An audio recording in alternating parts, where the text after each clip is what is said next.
All right. Somebody come behind me, huh? But I ain't see you earlier. Okay, you did good? You was good? Yeah, I said some big college words. Nah, we good. And Aubrey ball, man, tune in, Houston, Texas. Check us out, ESPN. We're Real Deal to Kill. You already know how we doing it, man. Going up all day.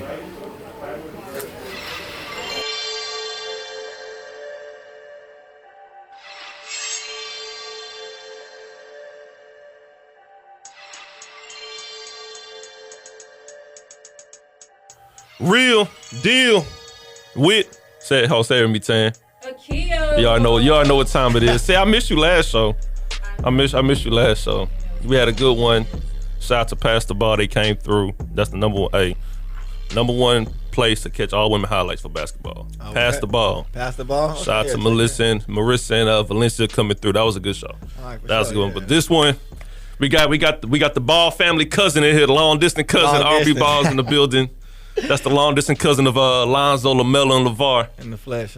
Triple B's in the building. Hey, welcome to the H though. Oh yeah, man. Hey, it's my pleasure, man. My pleasure, man. I love it here. Hey, before we start, I was lying about the LeVar Ball thing. They not cousins, unless you want to claim it. Oh no, man. No, we're not cousins, man. But you'll see me in the league real soon. So definitely, man. I want to talk about that too. Cause I seen you do like both the modeling and basketball. So which one came first? Basketball definitely came first, man. Like that's what I've been doing my whole life. That's what my passion lays, man. I do it every morning. I train, you know what I'm saying, nonstop from about 7 to 11 every morning. So definitely, man, that's my passion, my heart. So how long you been playing like your whole since you was like a child already? My whole life, yeah, through basketball. through high school and then playing Division I. Went to Central Arkansas University. Yeah. You know what I'm saying? So I've been playing basketball. It's been my dream, you know what I'm saying, pretty much my whole life. Until now. So you was born and raised in Dallas, right? Yeah, born and raised. So what school you went to? What school you went to out there? I went to Creekview in Carrollton. Yeah, so it was like a suburb school. It was one of the more newer schools, yeah man. But we had a good season. We ended up being a top 10 in the state my senior year, 5A. Right. So yeah, man. What class you was? 2010. Who was that? 2010. Was that Perry Jones? Yeah, Perry Jones in class. Yeah, man. That was that year. Yep. Oh, exactly. That's Duncanville, right? Yep, Duncanville. Is that out there? That's not Dallas, right? Yeah, it's Dallas. That's on the other side. That's towards South Dallas. I thought it was San Antonio. Nah, yeah, man. They right on the other side of Dallas on the outskirts. Yeah. So how was it playing? How was the competition out there in Dallas compared to like Houston? I know you played some people. Oh yeah. Nah, man, it was tough, man. Like that's one thing I love about Texas basketball, high school basketball. It's so many elite players. You know what I'm saying? We actually playing 7-footers in high school. You're not waiting to transition to college. You know what I'm saying? So it was good, man. We had a lot of teams ranked in the state. You know what I'm saying? Pretty much majority is going to be Houston teams to the Dallas teams. So you know that's always the debate, Houston versus Dallas. Because I was class of 11 and we had some. Oh yeah. No, it's some ballers. Yeah, man. Yeah. 2010 we had like the best team in the nation with Yates. So, oh yeah, I remember that Yates team. Y'all putting up almost averaging 120 a game. Like that was boys out there was putting up 130, beating dudes by 100.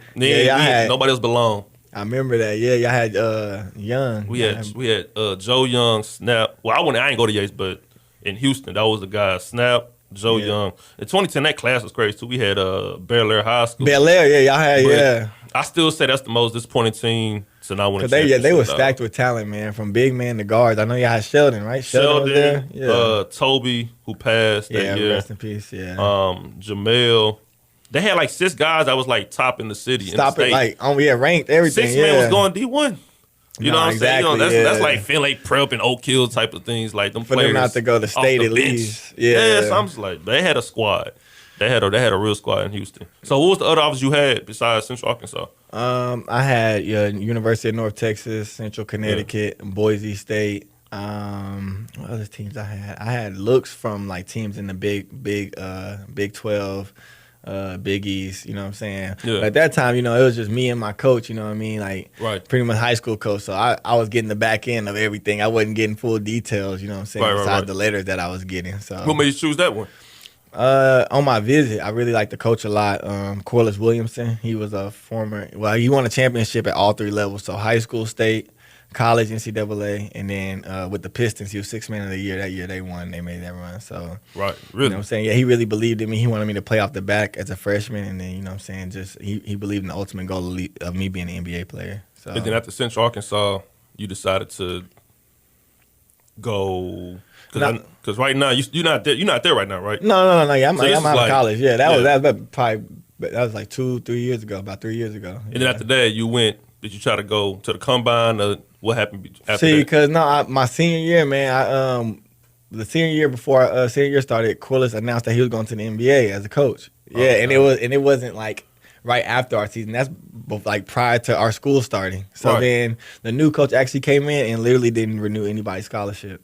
Right. So we had 5 seniors and no one, like, there was lawsuits, everything. Like, it went deep because you didn't renew people's scholarship and they on track to get degrees and everything like that. So out of the 5 seniors, I was out of 2 of them. Only 2 people got scholarships to different schools, and I ended up transferring to Northwest Nazarene in Idaho to finish out my college career. Yeah, so it kind It's of a like, long first name. man, living in Idaho is I wouldn't recommend it to anybody. Nah, it's yeah, not. Yeah, it's, Ain't that the state with the potatoes? Yeah, That's, Idaho. yeah, exactly. The potato. The only Boring thing as hell. I got to see Boise State's field in person. That's it. It's probably the greatest thing out there in Idaho, the blue field. The blue field. That's Damn. literally man. So you out there, you was like, dog, why am I here? Like, Man, that basketball really is a passion for me to be out here. Yeah.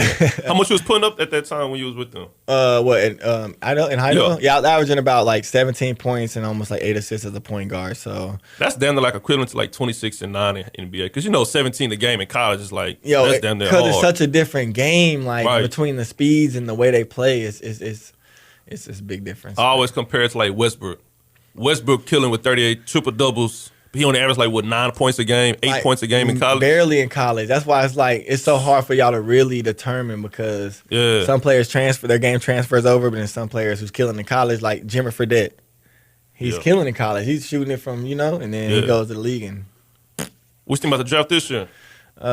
man, the draft this year. I think it's gonna be a good draft, man. I mean, I'm a fan of Trae Young. I just don't know if what is gonna Yeah. be in the league, man. It's a lot of It's good tough. talent though in the pool tough. this year. Yeah. So do you plan on, I know when you play basketball, the ultimate goal is the league. Yeah, of course. At some of course. point, do you see yourself going there to No. the NBA? No, I definitely do, man. And I'm really this year is a really big year for me. I just signed with a new agent out in Toronto, actually, KO Consulting. His name's Kevin Oman. Yeah. So yeah, man, we got big goals, and me at least trying to get into the summer league, which where it starts, so I can get evaluated and get on a team's roster for possible training camp and stuff like shit. that. So yeah, man. So that's the moves that we potentially making right now. He actually just flew to LA yesterday, so I'll be meeting with him on Monday, so we can keep. So moving now the forward with workout's that. gonna be like 3 times. Yeah, Now exactly. it's like- Yeah, exactly, man. It's do or die for me this year. You know what I mean? Yeah. I've had offers to go overseas. I still have some on the plate, but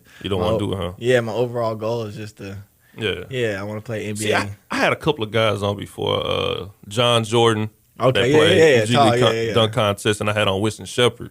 Oh, okay. So I had okay. them on, and John was in the D League when it was called D League at the point, Mm-hmm. and then Winston was in overseas, Oh, and I got got the it. difference between overseas and D League. So I'm gonna ask you, Mm-hmm. which one would you take, the G League now or the overseas? Man, I definitely go G League, man. And it's Really? reasons why. I mean, the D League, G League, there's such a difference that people don't know either. Like Yeah. the pay is almost tripled now because they're sponsored by Gatorade. So now it's like, okay, now you feel like you're worth more. Like just Right. on that aspect of things. But just to think that if someone get injured, God forbid, or someone's lacking, you can Right. really get called up the next day and there's a contract right there, more so than them searching overseas through all the teams to find a guard. Like that's way less likely to happen than someone who's performing well at a lower league, which is the G League under the NBA. Then overseas, well, what if it's the number 1 Euro League out there? Then you would take that offer, right? Or you still do G League? I'll still do G League, me personally. That's I heard just me. it's like NBA, then it's that Euro League. No, right no, there. Euro League is huge, man. No, I've had some looks from Euro League. I know players in the Euro League, and I don't have nothing against it. You know what I mean? Because Yeah. I've heard nothing but good things. But if you're looking to really go to the NBA, getting trained in the NBA game by NBA trainers, because Right. the trainers that's training the NBA team are gonna train the development team too to develop you. Right. So that's just how I look at it, man. If your dream is set to be in the NBA, then why not be in the NBA league? You know what I mean? I could see it. I could see the argument on both sides. Yeah. I can see it because some people want to get that Euro League the one thing I don't If somebody do go overseas, it gotta be the Euro League. You know, it has to be. I don't not no league in China. No, that's what I'm saying. I've stressed that to so many people because I've been offered China, I've been offered Mongolia, Africa, but it's like those leagues you get lost in. No one cares if you average 30 in those leagues. Right. It's talking about the Euro League. Euro League, to where you're playing the top tier talent over there. You know what I mean? Not people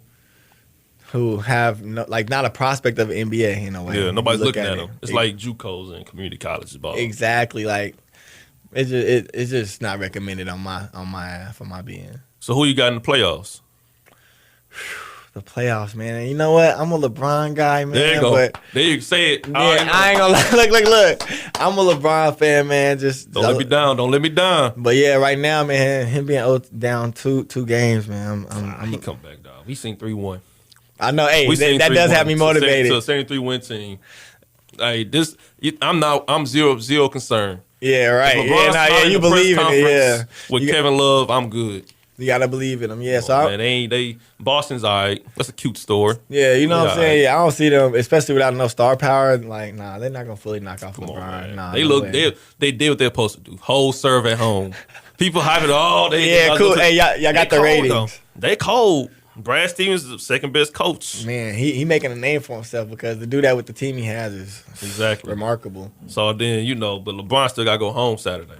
Exactly. I think he's going to pull out 2 at home. It's going 2-2. Then game 5, he's going to put up 45, 15, and 10, 3-2 lead, go back to Cleveland, winning 6. Cavs in 6. Yeah, Cavs right. 6, don't add me. No 7. But that Houston Golden State series is... Now, that's the series where I'm up in the air. I don't know. See, originally I said, Houston has to get home court to win this. Yeah, right? True. I said 7. But then after game 1, when they got stumped, I said, damn. That makes it tricky Golden State because 5, and then game 2 was like they blew them out. Like, yo, we can do this every game. Like, I think they kind of figured it out now. I think they did. They're gonna let KD get his. Yeah, but then make Curry work and just hold off on Clay. Yeah, because Clay ain't on the deck with it. You know, he's catch his shoe, he's off the screen. So if y'all can put one person on him to make him put it on the deck. Yeah. Stop Curry. KD, you can have 40. You can't beat our whole team. So see, I ain't gonna lie. I'm a LeBron fan hard, and I know people out here that say LeBron coming to Houston. When I heard that at first, like last year, I said, man, he ain't coming out here. But then I thought about it, and I thought about it, and I seen at the draft lottery they ain't getting no top 3 pick. Yeah, I said he don't want to be trapped, bro. He's coming to Houston. Yeah, I mean, I think he's coming to. I'm sorry, I know. I never. I know, but I always told people, I said, I got to see what the draft lottery going to look like. Yeah. I have to see what for myself. Yeah, exactly. And then get the top 3 pick. But they can't trade the 8th pick. Nobody want the 8th pick. Yeah, exactly. The last All-Star's 8th pick was Vin Baker. And that's always going to be luck of the draw, too. Yeah, that's luck of the draw. So I'm like, man, what's another team?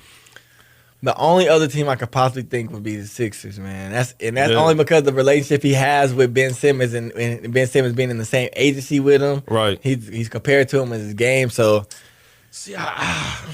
part of me with LeBron, I think he can do this. You think he wants to come to the West? See, that's the thing. I don't know. That's the thing for real. Can I put it like this?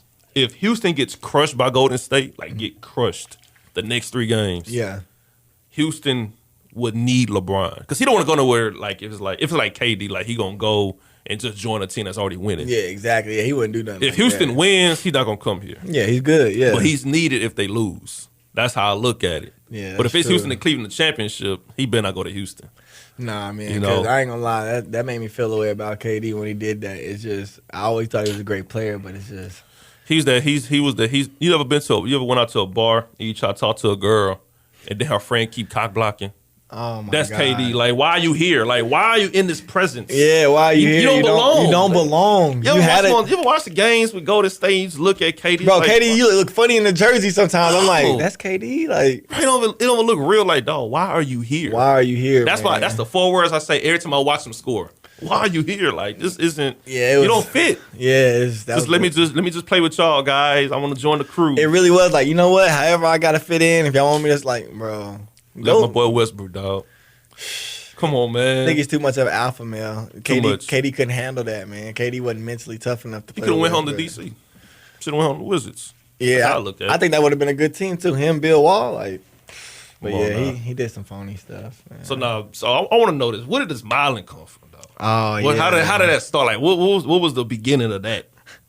Man, I tell people this story often, man. My senior year of college, I went to LA to visit for a week. You know, I went to visit a friend, so I'm walking along the beach. Venice Beach? Venice Beach, man. Yeah. And this lady came up and tapped me on the shoulder, and she was like, "Hey, man, I really like your look. Like, do you want to model?" And at that point, I looked at her, and I was like, "Nah, like, that's gay. Like, I'm straight." Like, I keep real with you. That's exactly what I said. I was like, "Nah, I hoop. Like, I just hoop. Like," yeah. And she was like, "No, like, I'm being serious. Like, I have clothes in the car. I have a camera in the car. Like," and I was like, "No, I'm serious." Like, I was kind of being rude at that point. I'm just walking. And then, you know, she offered me like $200. She was like, "We can do this right now." So then we walked to their car, like right in like the alley right off the boardwalk. And no lie, she literally had a backseat full of clothes for the brand that she was trying to represent, which was called Hella Thrifty. I'm actually still cool with them to this day, yeah. You don't know how LA is. You'll find anybody in LA. Anybody, anywhere. I promise I went to LA. I want to get back to your store, but when I was in LA that time, man, I thought I feel like I was in Grand Theft Auto. I met so many random people. I was playing after I got done hooping. It was this dude that was from Philly, white dude. He was cool, and he was tell me like a whole story. Yeah, you ever seen a cutscene on Grand Theft Auto? And it's like they telling stories and stuff. No, but exactly. It's just I'm like, damn, this Grand Theft Auto. Like, I like living in this. Like, you know what I'm saying? He talking about some real stuff. Yeah, everyone has a story out there too, man. That's why they're out there. Everybody's out there. Everyone you come in contact with is trying to chase something or trying to be something or trying to, you know what I mean, or a motivated individual. And that's another thing I like about LA. You know what I'm saying? It's hard to give up or hard to lack out there because you're gonna see other people moving. So what are you gonna do? Yeah. You gonna stand still? I know.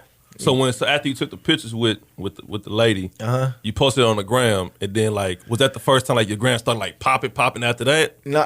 Funny thing is, man, my gram, it was kind of like just doing my college career. It was kind of like popping like 2013. I had. So he was already the shit basically. I mean, I had like 14,000 followers, 15,000, but it was like I was getting shout out like by like Baller Alert, like those type of blogs. So you already famous. I don't get your autograph. Then, dog.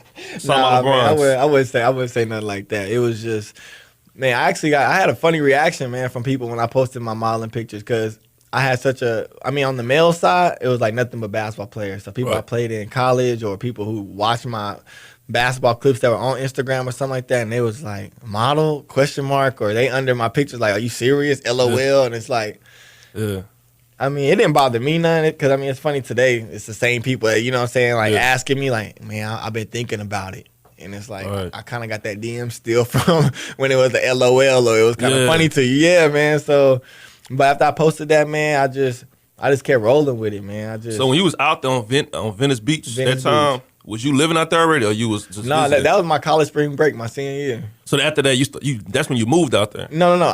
I went to, once I left LA, that was spring break. I went back and finished school. And that's when I got my degree, which was 2015. And then I moved back to Dallas, and I was in Dallas for a year and a half. In a year and a half working. Like, I was working corporate. I was a head branch manager for Hertz Car Rental. Damn. Yeah. But in a corporate office though? Yeah. I was a corporate. I was actually top salesman one top salesman in the nation. Yeah. Damn. I didn't even know I could be that. But that only came after when I got back. I had an agent. We went to some D-League private trials with the Legends, the Spurs. Stuff like that, and it just didn't pan out the way I wanted it to. I felt like she had some clients who played, top D1 instead of mid-level, like from OU to, Big 12 schools, and she was making them more of a priority. So it just didn't work out, didn't pan out, for me to get a contract. So that was one of the biggest moments in my life where I had to realize, like, it isn't all basketball, like you have to make coins out here. You know what I'm saying? Because you're going from a college scholar athlete to real world, like there's no handouts, you know what I mean? There's no stipend, there's no CAF, there's none of that. There's no gym membership. Your mindset is like totally different now, like when you get out of college. Exactly, and that's what I had to go through the first 6 months, man, between the summer and December of me trying to get a contract with the agents that I had at first, So you back and forth with Dallas and LA? No, right now I'm currently in LA. I was out of college. I was in Dallas for a year and a half, and then I left. Probably March of 2017, that's when I left and went to LA, which was last year. And then, that's when I really, main objective was to play in the Drew League, man, but a lot of stuff started falling in place when I got out there, like a lot of different opportunities. How was it playing the Drew League the first time? I remember walking in the Drew League the first time. After I watched so many videos and you seeing the Nike everywhere, like, and it's real deal. Like, and the funny thing about the first time I went in the Drew, I wore some Adidas sweatpants, man. You know, they comfy. I wore them. Yeah. And I know the Nike League and that they took it so serious, and people were looking at me like kind of crazy, like, yo, why do you have these pants on? Like, seriously, like, no. And after that, I realized everybody had on Nike shirts. Like, there's old dudes in there with Nike shirts. Damn. Like, so yeah, man. But I ain't gonna lie, I was nervous. You hooked in some Adidas too? Huh? No, I had on like Nike slides. You know, I had Nike slides at the bottom, but the Adidas pants were standing out too much. Yeah, people wasn't liking it. What players you seen when you first walked in? Like, who was like some notable players? I seen Amon Shumpert. I actually walked in on the game plans of the game. He usually has like an NBA player. You know what I'm saying? Like every other week a different player. But yeah, between Amon Shumpert, Trey Burke. Let me see who else I seen that first time. I stayed and watched a few games too. You see you didn't see like Harden, nobody, huh? I seen Nick Young, I seen JaVale McGee, I seen them. Those are the people I seen at first. But what year was this? This was last year. So summer 17, yeah. Okay, coming into this season. Yeah, coming into this season, 2018. But yeah, I got to the point to where, you know what I'm saying, once you're playing in the Drew and you're doing well and you networking and people knowing you, like, I was talking to Jordan Clarkson, DeMar DeRozan, Nick Young, Harden, all of us in the back in the player parking lot. So I got a good, feeling a little relationship with all of them. I remember I seen Jordan Clarkson when I was in LA that time. I was at Roscoe's late at night. You probably seen him on some. I see why they shipped him out of there. Like, he wasn't. This is like doing it like you said, like a workout before he went to the NBA. Oh. And I look, he was with some center. So I was just eating and shit, and I looked to my left. I said, like Clarkson.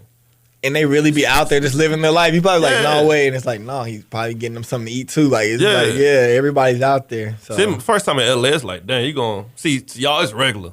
Yeah. You're going to see Hollywood actors. You're going to see athletes. You probably see them all the time. Yeah. Your next door neighbor's probably, hell, who knows? Now, you run into people. I mean, my first run-in was when I went to 24 Hour Fitness. And I was at the water fountain. And I backed up, and there was a lady waiting. I'm and it was, I forgot the actress name. She plays the mom for Tyrese on Baby Boy. The mother. Mama got to have a life, too. She was there. She was waiting for me to get water. And I looked at her. I was like, let me get a fat burger with cheese. And then she just kept laughing. Yeah. But that was cool. That's when I was like, dang, they really just out here. Just regular. Yeah. Wow.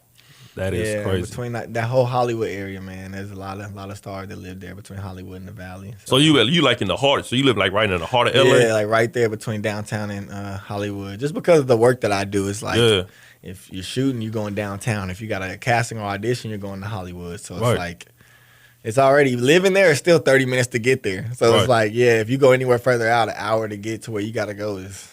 How was it? I seen you was in that Chris Brown video. What video was that? That was the I Don't Die video with Joyner Lucas. Yeah, that was. How that happen?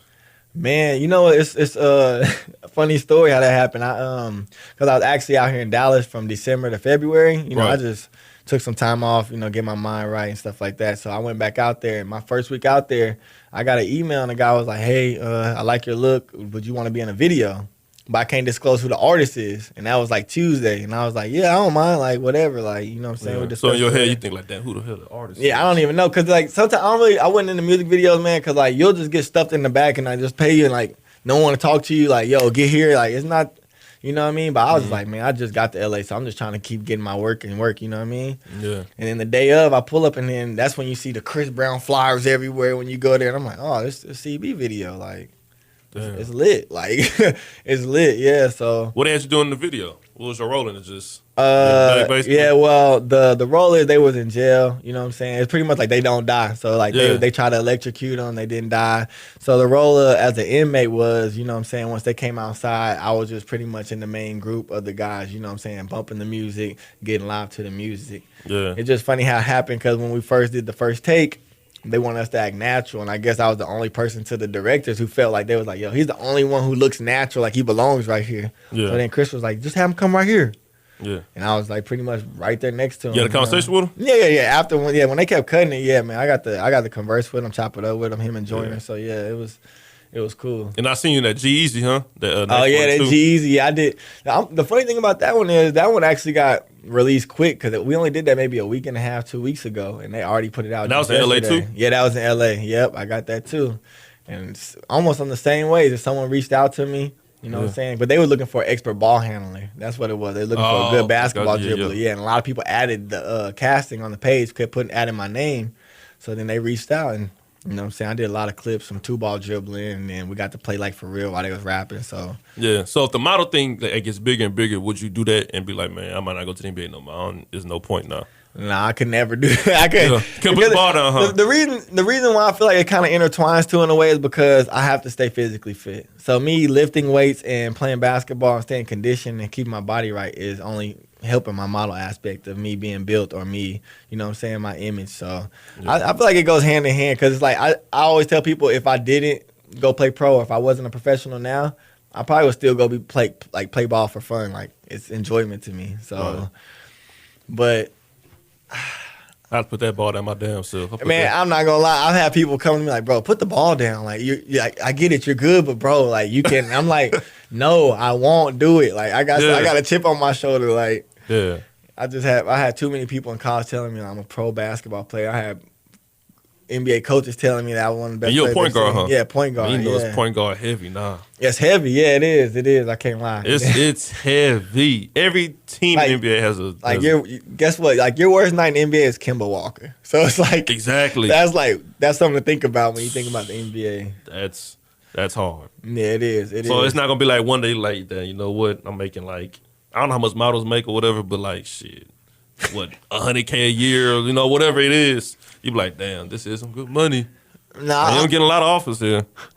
I might put that ball down. Nah, fuck it. It's never gonna come like that. Man, I did tell myself I put a cause I do feel like it's a window on basketball more so than it is the industry. You know what I'm saying? Yeah. With basketball, it's age. You know what I'm saying? There's so many new players coming in. And then you'd be like a 25, 26 right now. I just turned 26 this year. Then 27-year-old rookie. It's like that's rare. That's when I told myself 2K my career type of thing. You know what I'm saying? No, like dead serious though. It is. But I told myself, man, I give myself to like the after the summer of the year I turned 27, so it'll be my third year playing in the Drew. After that year is when I would completely like just probably either go overseas Euro Cup because I've had some offers for there, or I just completely just. Y'all want to give it up because the dude that played in the NBA, that one game Ingram. Yeah, he made a story, man. Yeah, he played in the D League 10 years, and then how old was he first? And he was a rookie. Damn, almost 40. Almost 40, a head full of grades. A head full of. He could be. I could see him being a coach though, because he looked like one. No, they probably. He's a math tutor. You know, he's a math tutor, dude. Like playing ball, like you know what I'm saying. Yeah, man. Yeah, that was a real 2K my career story, dog. No, he had an inspirational story. It touched a lot of people in LA too, just because that's where he played like his D League career. So I personally know players that knew him and people that knew him. You know, so he touched a lot of people, inspired a lot of people with that. Yeah, sure. I knew I couldn't. I stopped. I put the ball down 3 years ago. Once I sprained my ankle like the third time, I said, you know what, dog, fuck. He was like, man, this is yeah. I'm gonna just keep doing this. I'm not trying to hurt myself. I'm scared of tearing my ACL. I'm scared of all that. Yeah, man, because that pushed you down for a long time. Yeah, almost 9 months to a year of. Dog, I sprained my ankle playing rec league. Not rec league, but rec ball. Regular day after class, I just went in there and started playing ball. Then I tried to go for a rebound, sprained my ankle. I said, no, I'm not, no. Yeah, I get some crutches. I said, nope. I'll put the ball down. Nah, because it's dangerous. Yeah, man. You don't know it. Like you probably seen when the guy from Louisville got injured. He just jumped up and completely snapped his leg. So it's like, that's not what you want to think about. But basketball is a high intensity sport, man. Yeah. Then Gordon Hayward. I was so upset about that because it's just like, bro, you didn't have to get up under him. You know what I mean? Like those type of injuries, I'm like, the dude got up under him. But yeah, to see him land, he landed way back, full body weight. Oh my God, that's sick. If you ain't watch it, don't go and watch it. Yeah, don't watch it. Just please. They should have stopped the game too. Like, yo, let's just. Yeah, it should have been like, let's call this off. Yeah, but it was opening nice. It was like, we got to keep this going. We got to get our money. You know what I'm saying? Money. It's keep going. But dog, so back to this Instagram shit. Oh yeah. So you got 200K, right? Yes, sir. You probably got my Instagram crushes following you. Is any crazy DMs, bro? I know it's some crazy DMs. If I'm getting crazy DMs with 7K, yeah, I get. Yeah, I've come across some. What's the craziest? Like the craziest ones, like, bro, like what? Like, dude, are you serious? Oh man, This is what I got in my inbox. Man, She sent me titties. Man, I've gotten okay. It was actually the same person, and they first started off with a sob story, and it was like a respirator picture. It was some funny, like a breathing machine, and they was like asking me if I could like help them pay some medical bills, and at first I was just like, like this was maybe like 6 months ago, and I was like, I'm just gonna leave it on scene. I don't know, you know what I'm saying? I'm not God, like I'm trying to make it. We all trying to, you know what I mean? Yeah. So then after that, that's when the pictures started rolling in, and I'm like. So you went from, breathing machine to titties out. You know what I mean? Like, yeah. Nah, she's yeah. So nasty, saggy titties and shit. Yeah, it wasn't. Freckles on it. Moles. Little hair around the nipple. Nah, I'm messing with you. Yeah, hair on the nipples and shit. I've had a lady, like, message me, threatening me. Like, she's going to call the laws. I took over $10,000 from her. She was sending someone in Missouri that played college ball named Aubrey Ball, supposedly, money every month, helping him eat and stuff while he's in college. And I just had to let her know, like, that wasn't me. Like, go to my Facebook. Like, I'm legit. I don't know. I'm sorry for your loss. Look, that's what I'm trying to tell her. I'm sorry for your loss, but that wasn't me, unfortunately. Yeah, that wasn't me. So, yeah, those come pretty rapidly, yeah. So is there any girls that follows you that's girls like, damn, a lot of dudes want her type shit, like Lear, Miracle, shit, who's some Instagram famous chicks? So damn, Drea, anybody like that? Not them, but like, you know what I mean, like on that type of level, like, oh, this girl follow me? Oh, bet. Yeah, I actually became good friends with the Gonzalez twins. Ooh. Yeah, and I want them on my show. Yeah, and I actually ran into them in the Drew League last year. That's how I ran into them. Yeah, man. I ran into them, and we ended up becoming good friends. I helped them, like, what I'm saying, just like show them around. What I'm saying, the Drew League. I went to some of their performances because they do music as well. So I ended up meeting Aaron Gordon because he dates one of the sisters. So. Aaron Gordon? Yeah, Aaron Gordon. Yeah, he been with one of the sisters for like maybe almost a year and a half, 2 years. Yeah, one of them was just with Anthony Davis like a few years ago. Nah. One of them was. I seen years ago, yeah. I think when they was at Kansas. I guess when you get in the league, I don't know. Like, that's crazy. But they pretty tall too. I think we almost might be an inch taller than them. How tall are you? About 6'3". So they 6'2"? Yeah. I'll break them down. Nah, I feel you. Yeah, they bad. They some thick ones for real. Hey, you ain't got no chick, right? You ain't got no girlfriend? Nah. Okay, but I'm gonna ask this next question. You complete the fifth. Yeah. You hitting Instagram famous chicks? I want to know. I'm just interested. I'm completely pleading the fifth right now, man. I do not. Nah, nah, man. I'm on there to network. You know what I'm saying? Yeah. You gotta get the PC answer. Yeah, I'm just here to network, man. You know what I'm saying? Just build my portfolio profile. So if I ain't lie, if I get 200K, I start getting popped on the ground. I ain't gonna lie to you. They follow me. You gonna get reckless? Shit, I'm out here single. I'm gonna start getting reckless out here in these streets. No, I feel you, man. You can not reckless to that bad, but you want to take advantage of the hard work. And plus, I'm in Houston, dog. Like, there's so many of them out here. You in the Mecca, yeah. You know what I mean? Dudes come to Houston and be like, "Yo, I'm not leaving." Rappers rap about Houston, so trust me, I definitely understand for real. Come on, man. It's potential out here. So I got something to tell you off this air. Nah. There's some crazy stuff I'll tell you out there because I don't want to get this person exposed or nothing. Yeah, let's not. I ain't no exposing person. So what's next though? So this should stop right here, Houston, and then Dallas. Yeah, man. I'll be at Dallas tomorrow evening, hosting at Level Dallas. It's gonna be, it's gonna be a good little situation, man. I got a lot of people coming out. The list is getting long, so damn. Yeah, I think it's gonna be nice. Yeah. So you gotta stay. You gonna stay in the Ace tonight? What you gonna do? What's the move? Yeah, man. I want to see what the Ace got for me tonight, man. I'm here. You know what I'm saying? I want to. Experience, Houston, the best that I can, So hey, man, you let me know when you head to tonight. I might pull up. Oh yeah, for sure. Yeah. Tonight, you know what I mean? Aubrey Ball, real deal with the king. Any last words? Man, just everybody stay blessed, work hard, man. Positivity. That's all. Positive vibes only. You heard it. Good vibes only. You heard it. We out.